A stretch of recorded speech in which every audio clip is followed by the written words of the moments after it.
Welcome to the Retail Media Moguls podcast, brought to you by Platform 195. We share trends and strategies across retail media to help you accelerate your brand growth.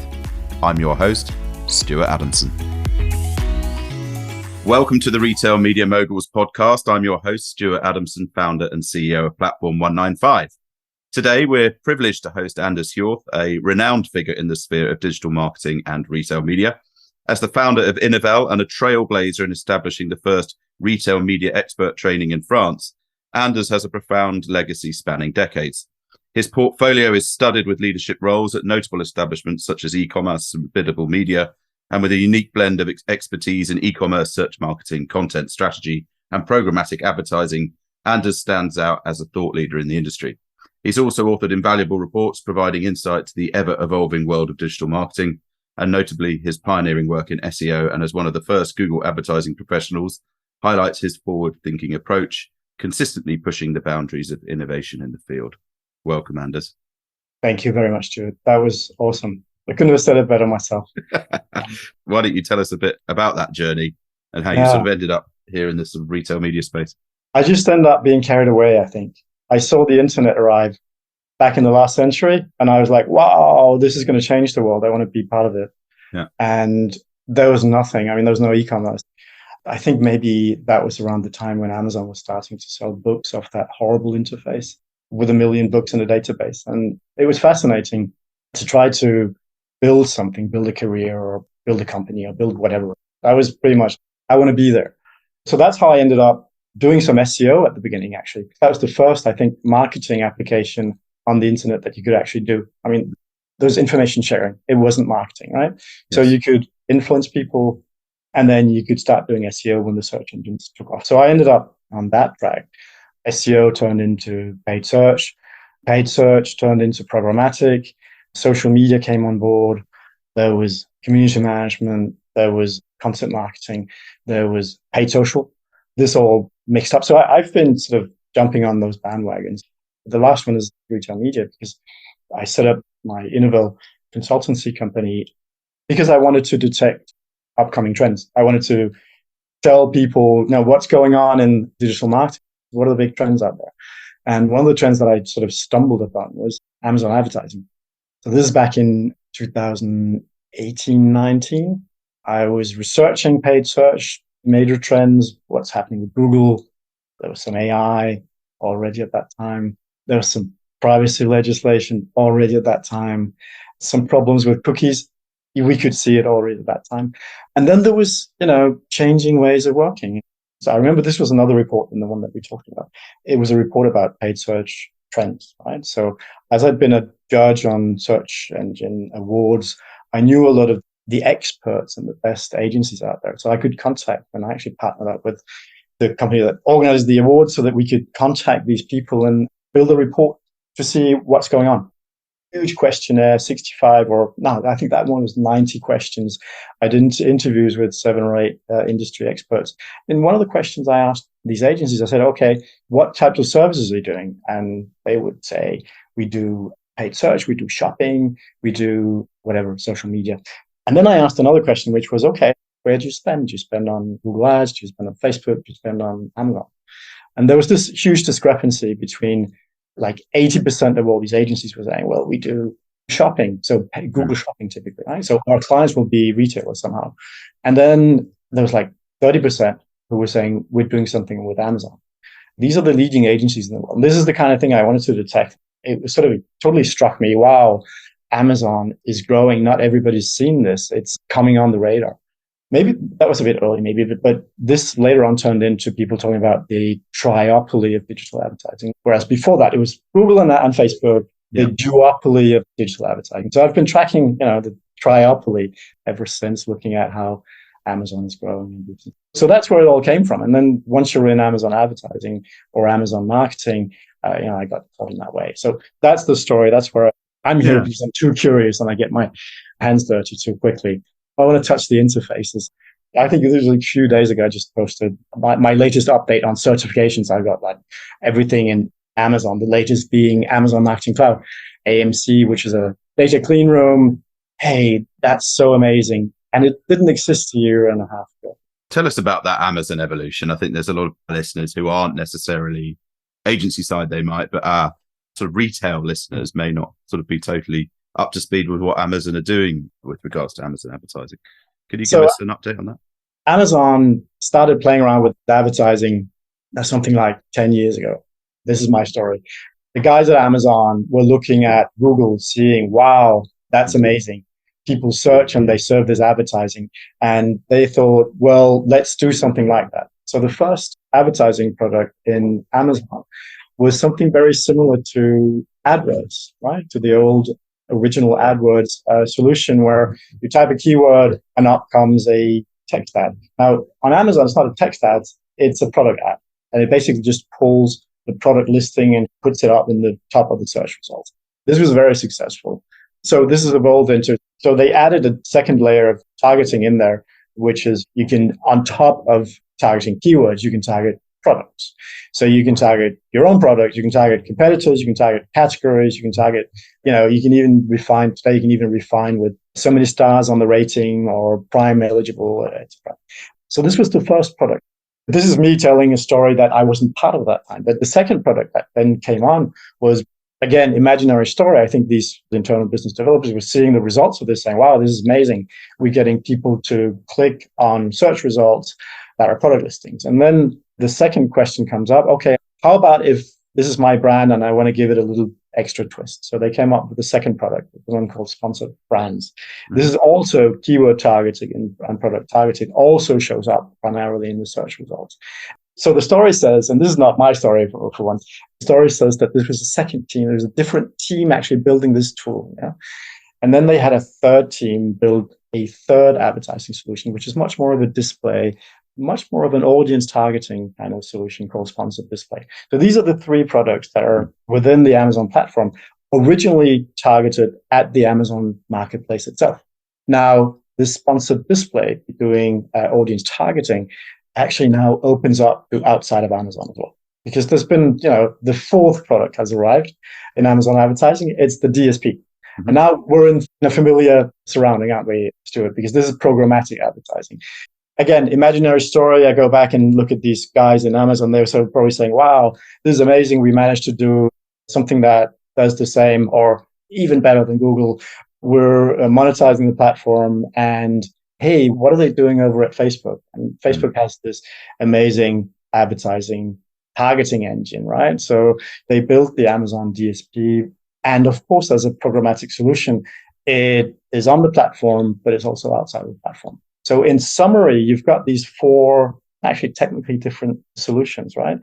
They're weaving them together and it's becoming a seamless integration. There's still a big difference between the Amazon sponsored ads being the CPC based, right, on the click, and the DSP being CPM based. And then the last step, I guess, that we're seeing now, and this has been part of, and now I was on the bandwagon. I was actually using these things.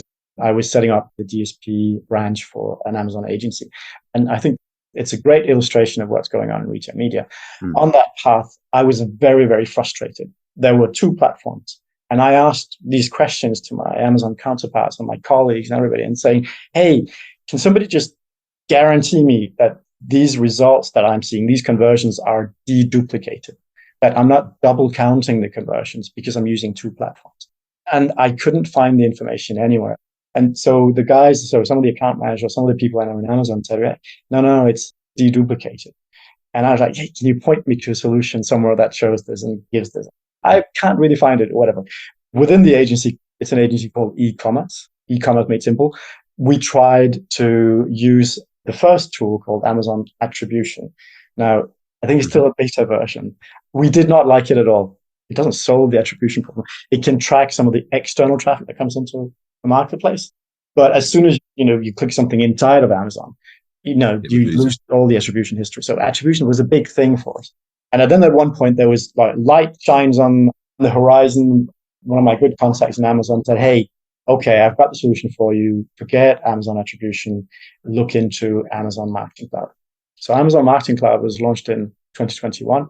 It is a data clean room, meaning it is, shall we call it, privacy safe? Yeah. It takes the data, it puts it somewhere, does it analysis, and pulls it out again. And this was the first time we could really get into, guaranteed deduplication. People are looking at the same data sets. We can actually see the effect, the impact of the DSP compared to the Amazon sponsored ads. Yeah. So things are happening. And this is Amazon. And Amazon is like, I don't know, 5-6 times bigger than everybody else, right? Yeah. In this space, especially on the advertising side. And they only got there 1.5, 2 years ago. Yeah. Yeah. It's nice to know in many ways that they're suffering from the transparency and attribution issues that everybody else is. Well, everybody's suffering in this space. So every time you're looking at a retail media network, shall we call them network? I mean, we can talk about the definition of that, but a retail media network is often a composite solution with some on-site, some off-site. Sometimes it integrates in-store, the offline dimension. Sometimes it integrates other solutions as well. So it's very often, and goes back to the Amazon story, these are different technologies and they're being woven together to give a common interface. But that's why it's so challenging, I think, for a retail media network to come up with a complete self-service platform, or to come up with a, let's say, holistic reporting or omnichannel reporting. It's really difficult because there are disparate data sets. Sometimes there are ownership questions of the data sets. Sometimes privacy regulations on what you can show, what you can't show. And sometimes you're just simply not monitoring the same thing. So you can't necessarily consolidate the data. So these are some of the challenges that everybody else is going to meet. All the retail media networks are facing this challenge. Different technologies, integrating them, getting the data together, serving the data in some kind of digestible form, and solving questions around attribution, deduplication, so that you don't double count. And then going further in that direction, you're going to want to measure media exposure and not just sales. Yeah, I was going to say, just trying to drive effectiveness in the background. You recently published a report called "The State of Retail Media in Europe." I imagine the themes you've just talked about sort of run through all that. I haven't had a chance to see it, but tell me about those, what the sort of major outtakes of that report are. Yeah, so the report was motivated. I worked together with a company called Lingo on this report. Lingo is specialized in data feeds for marketplaces. So they're not necessarily a big retail media player, but they were like, hey, let's research this together, look at the retail media landscape is moving, and let's look at something that other people are not looking at. So let's not look at Amazon and let's not look at the United States. And I think that's the beauty of that report is we're looking at Europe, we're looking at individual markets, and also looking at a wide range of players. So we're looking at the technology platforms, we're looking at what the brands are thinking, we're looking at what the agencies are seeing. The work was carried out as an interview process, and of course, exploratory process of finding the data on the internet. There is a lot of data available about what exists, but you have to go in granularity in each country to see what exists there. So some of the big things that came out, of course, Amazon is very present in the market, but you have a couple of markets where, the local, I don't know if we can call them incumbents, because I think maybe Amazon was there, earlier on, but the pure players have been there for a long time. The French market, where you've got a number 2 Cdiscount, which is, fighting to keep market share. You've got the Netherlands, where BOL or bol.com is giving a good fight. I think actually still bigger than Amazon in the market. Amazon's quite recent in Holland. You have the Polish market, where there's a local player, Allegro, much bigger than Amazon, much bigger than everybody else. Again, Amazon is expanding country by country. It's like do you know the game of Risk? Yes. The board game. It always makes me think of Risk when I see, Amazon. Now we're going to open this market. Now we're going to open this market. We've got distribution in place. Anyway, but you've got these local players. Some of them are pure players, and they're probably the strongest. But you also have a different type of player, like Zalando, which is Europe-wide. You've got players like Mano Mano, which is on the DIY segment, present in 3 or 4 markets, and quite high on the range there. So you've got these vertical players that have another type of attractivity than an Amazon sometimes, right? So especially when you look at fashion, or when you have a range of points of sale. So that's probably the third type, is you're seeing physical distributors going online in various different ways. And that's fascinating because they have a different relationships with brands and suppliers. So, which also means a different sets of challenges, but they have this fit already there. It's not like, the brand or the supplier manufacturer is going to say, okay, can I sell my product on Amazon? Will it work on Amazon? These people have standing relationships. We shouldn't forget also that most of that relationship is offline and it is sales in shops and it's 80% of the business, right? So suddenly, we're getting all carried away with retail media and with online sales, but it's like a marginal part of the business, right? So these are some of the things that we've seen in the report. That was exactly my next question is, what are the brands saying? Are they? So you've got two different approaches. One is we're seeing this as for direct profit opportunity. We measure outcomes. We've set up a separate department or business unit for selling on marketplaces. We therefore measure performance and therefore only expand to as many places that we can manage in a profitable way. And these types of players typically go onto marketplaces, one or two platforms, actually, not any further, meaning there's a whole, host of marketplaces or retail media offerings that are not being taken. And then you've got the opposite approach, which is I need to be everywhere. So the omnipresence kind of approach, which is very much anchored in being there offline as well. These can be strong brands that have their own distribution. In the report where we talked with Mattel, they've become top line news these days with Barbie, haven't they? But they are of the type that are very concentrated on Amazon and then maybe a second network and have a centralized European operation. And then you've got the other opposite, which is Nespresso. And they want to be everywhere because they have outlets everywhere in all sorts of distribution. So whenever they're present in all of these vertical marketplaces, they're reaching the audiences that are niche audiences specific to retailers. This is an answer to one of your future questions here, which is how can a smaller network actually do something to stand out? And one of the things they can do is leverage the data, the niche knowledge they have, and also open up for that audience that the big players are not going to have. Those are some of the keys to this. Yeah. So what's the evolution of all of this then, do you think? So there is a race to volume, isn't there? I mean, so you've been in the media business for many years as well. You know that the first place you go is where you have the biggest possible volume. Mm-hmm. So there is a race to volume, and the race to volume can be vertically based as well. So you've got, depending on the type of brand you're talking about, you've got this race to volume. So meaning that from a retailer perspective, you need to activate, as I talked about earlier, both the on-site and the off-site and possibly the in-store to differentiate yourself from the pure players. Because otherwise you're not going to get that volume. I think I'm not here to say it's a mistake, but one of the big challenges that I think is in the system today is that all of those players having a managed service, they try to leverage more or less the same channels. So they're leveraging data outside, so programmatically via, for example, Meta, Facebook ads. They're using the data. They're onboarding the data as a custom audience or whatever into Facebook. And then they're using that to leverage to try to drive the people back into the network. So this can work really well.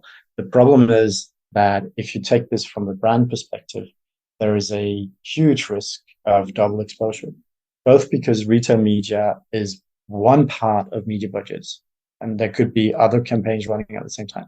And also because if you're going through various channels, various managed services, they could all be leveraging the same data to the same channel. And if there's a slight sort of overlap of these audiences in the various retailers, then you're risking double exposure. And there is no way you can measure that. There is no way you can actually monitor this. And this is a huge challenge for the end user perspective, right? Because end users are fed up with being overexposed. I think totally different subject, but one of the reasons why privacy is such a big issue is that, data isn't easy to handle. And if you handle it as easy as you can, you're necessarily doing a lot of waste and overexposing people. Yeah, there's an interesting one actually in the travel industry. There's a similar thing where the Buy Tourism Board are quite forward thinking in using sort of the way they use their retail partners. And actually they sort of keep their own creative and then badge the retailer onto that creative and then leverage the data of all the retailers. The end user reality of that is you often see the same ad, but the same ad, it has a different retailer on it So you're seeing it too much and you're seeing it each time with a different retailer. So probably branding for Dubai, but doesn't actually do anything for the retailer themselves. I'm not sure about the branding there because, so yes, you're exposing Apart and you're from the repeating. exposure, yeah. So you're exposing and you're repeating a message, but it can be very confusing. And when you talk about brands, I mean, there's a question of exposure, but there's a second question of consistency. And if you're being exposed in the same channel various times with differing messages, that's not strengthening your brand message. I think that's the real danger there. So in that report, you also talked about what the agencies are saying. And obviously you're an ex-Group M senior manager. So, tell me about how media agencies are managing this. Can they manage it well, given the relationship that retailers tend to have with their suppliers and the supplier base? Absolutely. So now for the past 5-6 years, I've been sort of pretty much out of agency business. Before that, I had my own agency. This whole thing out there that agencies can't defend themselves. They're being criticized from all fronts and they can never really defend themselves because basically they're going to look bad. But I've been out of that for a while, and I've actually been very often a vocal defender of what media agencies are doing because they have the right angle. They probably have a lot of weaknesses and a lot of things that they can't because they can't get into that data.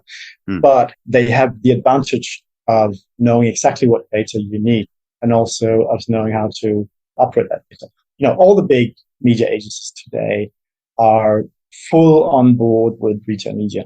They have all built either separate departments for retail media, or they have integrated the retail media outlets into their ongoing strategies. So that doesn't mean that the problem is solved because they're still going to need to integrate this towards the client, right? So I think what's happening right now is that in these new departments, they're saying, if this is a retailer majority client, we will take care of everything and then outsource things to other departments when necessary. But there's definitely expertise both on the consulting side and also on the media side in those agencies. I can't talk for everybody, but they're all building. I've been training some of them as well, so I know that some of them are upskilling. And then, so because you mentioned that, I built this retail media training program, and this is actually for junior people. And is that within retailers or agencies, or? They go to agencies. That is the big outlet. And there's been a lot of interest in hiring motivated, freshly trained junior profiles into these departments. Because one big thing in media agencies is that you typically grow with the account, or you grow with your role over time. They prefer to take fairly junior people in and train them rather than go out and shop and steal each other's talent, which isn't always economically safe. So tell me about that, because that training thing is hugely important, I think, in the industry. And obviously part of our mission is to help the industry get better. How do you structure that training? What sort of skills are you equipping these guys with? I built this training for a digital school in France called Origami. Funny story. This is one of my old competitors. I had my own agency and he was managing another agency in search marketing and then in paid media. So we've obviously been friends for years. So he created this school, I think 5 years ago, saying, I want to remove the CV from the equation. I want to take motivated, unemployed, primarily people. I want to train them in a boot camp and make them enter these typically big agencies where they need young people, motivated people with up-to-date skills. I think that was the thing he set out to do. They managed to get a partnership with Google, so they're doing, so Google's part of the boot camp. And I've done some training with them. And actually, when the Amazon marketing report came out, he invited me in to give a short course. And, over time, this turned into, hey, we need somebody to set up a retail media training practice program. So I set out to do that about a year ago. It ended up being a little late, but I think I spent most of September last year building the program and starting to book all the trainers, because I wasn't giving the training. I set up the program and then I pulled in people from Amazon, from Criteo, from Citrus Ad on the technology side. I pulled in people from agencies, from Group M, from Dentsu, from Publicis, I don't remember everybody. I had something like 20 or 25 people actually giving this training. And it was structured around saying the first level of knowledge that you need is the foundation. They have this first workshop where basically they're in a serious game. So they have to build like a Google Ads campaign because that's the way you learn bidding.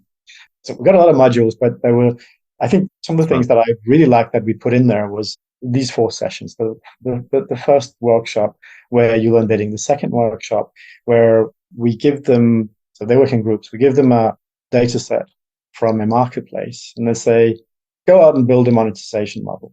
So this is sales side, right? So as an example, take this data set, do some analysis and figure out what do we monetize? So it's the user data and the searches and the categories, right? So that's a really interesting one. The third one is now that anything's possible with almost no budget, but digital skills, go out and set up Amazon business, set up a brand, go and buy product from wherever you can find it, go below, or, import something, put a brand on it and sell it and make a Amazon media plan for it, right? And these are releases a week of work, yeah? So that's the third one. And the fourth one, here is a retail media pitch. Plug into this tool. We used a partner called Datagram. I think it's only a French provider, but that goes in, especially in the grocery outlets, and measures what is your share of category, your share of voice, what types of formats can you use, and what times should you be there. So this is a retail media pitch, right? And so consider this. These guys have no prior digital marketing experience. Most of them have no prior digital marketing experience. They go in and after their final project, after 3 months, is they're actually presenting a pitch and they're actually presenting to people from the industry. Of course, to do that, we had loads of partnerships. So Amazon came in and trained them for 7 days, I think, to go through all the things that I mentioned earlier, the sponsored ads, the sponsored products, the sponsored brands, the sponsored display, retail readiness, a DSP, they got through the whole thing.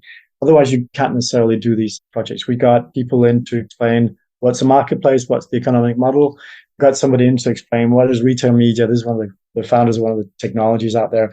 What is retail media? Why is it changing? How does it fit in with the user experience? How does it fit in with the data? And there was supply chain and there was content optimization. So the way I set it up was to try to cover every single expertise required. We realized that it is quite different from some of the other courses that the school has built because a lot of the courses are based on search. So you'll do SEO specialization, but you'll learn the search before that. Whereas retail media, you've got to learn e-commerce, you've got to learn retail, and then you've got to learn, media, bidding, programmatic. So it ended up being, I think, very ambitious. We were very happy with it. The people that took on the candidates were very happy as well. I'm still in touch with a number of these people. So that's great. I actually took this and took the basis of this to build also an upskilling training for one of the agencies. So this is one of the bigger agencies to upskill. But, in the process of building this department that they're building, right, they're taking, skilled people with a lot of experience from programmatic, for example, or skilled people from, this could be search, or they're taking people with a lot of account experience. So having worked with big brands, big CPG, or even food stuff for a number of years and needing to get an upgrade on what's going on with retail media. That's fascinating. That's really interesting as well. But it just shows how it feels strange to be in this sector because on the one hand, it is probably the most complex and most advanced part of digital marketing ever. And at the same time, it hasn't inherited all the experience we've had in all the other channels. So we're fighting with some of the problems that we'd have 10 years ago in Google search or 10 years ago with Facebook advertising. So in retail media networks, back to retail media networks, you've got Amazon and then you've got many other retail media networks using 5, 6, up to 10 different technologies now. And in each case, the way you measure an impression, for example, can differ. Or a video view. So IAB is doing a fantastic job of trying to find consensus, but we're not there yet. What does that mean for an advertiser? It means, well, I do impressions here and I do impressions there, and they're not the same. Or did I actually do an exposure for the person who went through and bought somewhere else? I don't know. Some of the very basic challenges that we've had for ages. So that makes it fascinating as well, I guess. And do you think the retailers are investing in this now? Are they seeing it? I think they saw this 2-3 years ago. There was a lot of press around that time when suddenly Amazon was doing 5% of its revenue from advertising. At that time, it was still called the other category. So I tracked the earnings reports every quarter, and it was this line called other. So Amazon is doing, e-commerce, and then we're doing Prime, and then we've got physical stores, and then we've got this other. That's where advertising was sitting, and it was a huge part of that. It was a huge proportion of it. And then, 1.5 years ago, it was turned into, now we call it advertising. And there's another other that's going to come up. But 2-3 years ago, I don't remember the exact date, but you got this, and it made a lot of press. 5% of Amazon's revenue was generated by retail media. And actually, when you dug deeper into the figures, and this is still the case, advertising is driving a lot of the profits. For a long time, that in Amazon you've got e-commerce, and e-commerce hasn't been performing so well. Actually, that's not what they earn money. It doesn't turn a profit in Europe. It didn't turn a profit last year. And actually lost money last year in the US as well. But then you had AWS was doing a lot of the growth and also generating a lot of profits. Huge growth. But now you have retail media and actually driving more of the profits than AWS as far as I understand, because it has a much lower cost base. So retail media suddenly come out. And this message that came out 2-3 years ago was, wow, here's something else. And for retailers that are used to managing a business with very low margin, to have somebody say, hey, there's an extra 5% for you. That probably comes up to the CEO desk, and the CEO probably says, hey, make me a plan for this, make a business plan to someone. And then someone goes out and researches the market and says, okay, what kind of technologies are there? Who can help me do this? Where do I want to take it? Do I want to keep the data? Do I want to monetize the data externally? Do I want to build it under commerce? Do I want to build it under e-commerce? Do I want to build it under marketing communications? And then comes back, let's say 6 months later, with the plan to the CEO who says, okay, this took long. Now we got to go. And I think that budget line came out quite quick. And I think what we've seen since then is a bit of a gold rush to going there with this thought that first mover advantage is temporary. So a lot of people have gone out there, and you see messages there's so much press about retail media now saying, oh, this company launched in retail media. But when you dig a little bit into that as well, sometimes it's more of a statement for the purpose of the statement, or to show that we're going in the right direction, than an actual big offering. Because if you're simply taking your customer data and you're leveraging that on programmatic, people have been doing this for 15 years. There's nothing new in there. That's not retail. It is retail media, but it doesn't show that you're actually going in the direction of monetization. So you've got this huge challenge there. Yeah, and also just doing transformational change within a retailer, and suddenly, saying, right, it's not simply a case of, right, we're going to put sponsored listings on the site and display, and then start putting stuff into emails. There's a whole customer experience and brand team sitting there, an e-commerce team sort of preventing you from doing those things. There's no quick fix. It takes time and right talent internally in order to get those things happening and working. That's actually moving forward. That's actually a huge thing in organization and stakeholder management. Is one of the biggest things there, right? Because that's why I think probably the CEO got this moving, but that doesn't mean that you've won, because how organizations can be. They can have a lot of inertia. I think it takes time to build up something like this. So then you want to show some early success. You want to get things going, but at the same time, you want to cover that full user experience that you mentioned. So. Yeah, definitely. Well, look, I think we're almost out of time. So I think probably last question for me was probably just around, I love what you're doing from a training point of view, and it's actually given me a bit of inspiration as to how we might help you or work with you to expand that a bit. But why don't you tell me, for our listeners that are sort of new to the industry or just sort of graduating, we're doing a big sort of graduate recruitment program at the moment. And, what things do you think they need to equip themselves with in order to be a success in this space?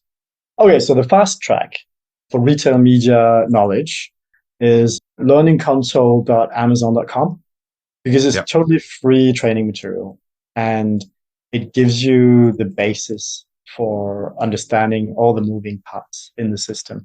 And of course, this is totally Amazon centered. But I think for many years, I've always said, you want to do something in search, go do the Google certification, get certified on one. And so the beauty of that is they have a good learning portal. They've got a training portal. It's easy to use. It gives you the basis in retail first, right? So it'll take you through, what are the characteristics of retail? Why is it different from everything else? You learn the whole Amazon philosophy. And of course, they've built this training to show you that they're the best, whatever. But as long as you can keep that, keep a little distance on that. But go through the retail, then you'll learn the sponsored ads. You can potentially go into DSP, but it's a little bit more complex, I guess. You can still do all the training. I'm not sure certification makes sense. And then, I just did this last step, which was the AMC, Amazon Marketing Cloud. It's all on the tracking. I'm probably not going to use it, but it is such a good training to understand what's going on, understand the data sets, understand some of the challenges and how difficult it is. Only, 6 months ago, the AMC interface was like a dusty old SQL interrogation prompt, right? And now they're building it into more easier to use things and applications. So that's my first advice, go in there. And then second advice would be set up a Google alert on retail media, get it in your inbox and check what's going on.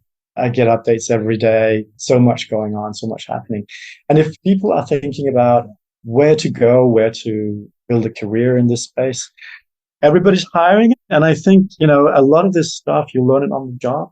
And if you've got that ballast of saying, okay, I understand the basics of the system because I've been through the Amazon training, you're actually pretty well underway.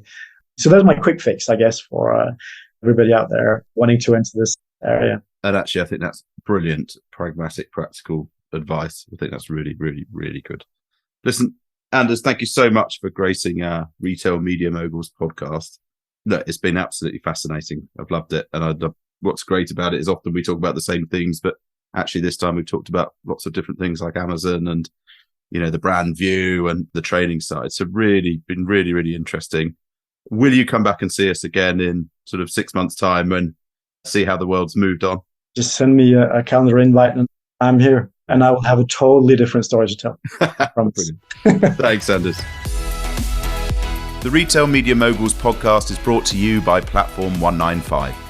To learn more about Platform 195 and how to connect retail media with intelligent marketing to accelerate growth, visit platform195.com.